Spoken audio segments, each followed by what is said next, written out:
When we found out, when my son was diagnosed as being hearing impaired, we found out through the newborn hearing screening.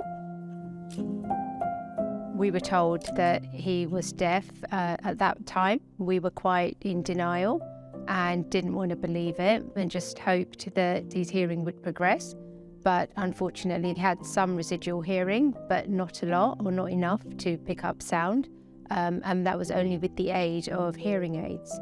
After about a year or so, he was being monitored regularly, and we were told that the hearing aids weren't doing anything for him. So then the other option would be going down a cochlear implant route.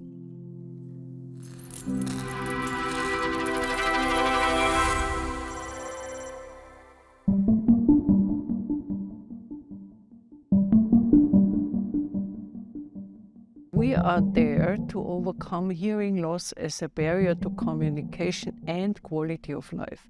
And quality of life means a lot more than just understanding a little bit of speech and having a conversation in quiet. It means that you also enjoy music, for example. I always wanted to help people with their quality of life through technology. And so when the chance came along to develop a cochlear implant, then I really knew this was the goal for many years.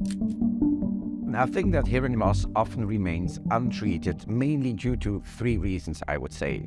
On the one hand, there is the stigma. People think that if they have a hearing loss and they go for a hearing solution, at that point in time, they're considered as being disabled and not able to do everything anymore. I think a second reason might be lack of awareness with the people themselves and the professionals, so they're not aware of potential solutions which might exist out there. And I think the third thing is also that people just see it as a normal part of the aging process, and they think like they should just live with it and not go for a solution. The fully implantable cochlear implant is now the newest thing that has just finished the feasibility study.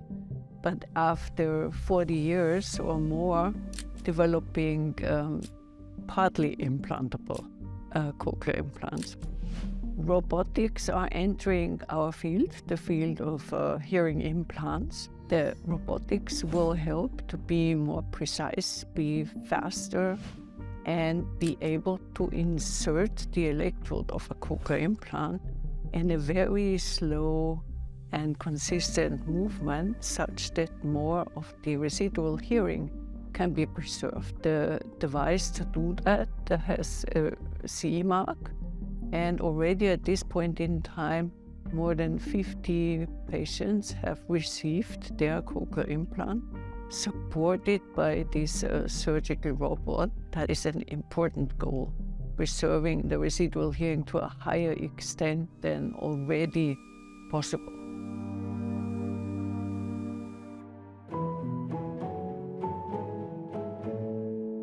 Yeah, we want to be able to offer quite a range of solutions for people with different kinds and amounts of hearing loss.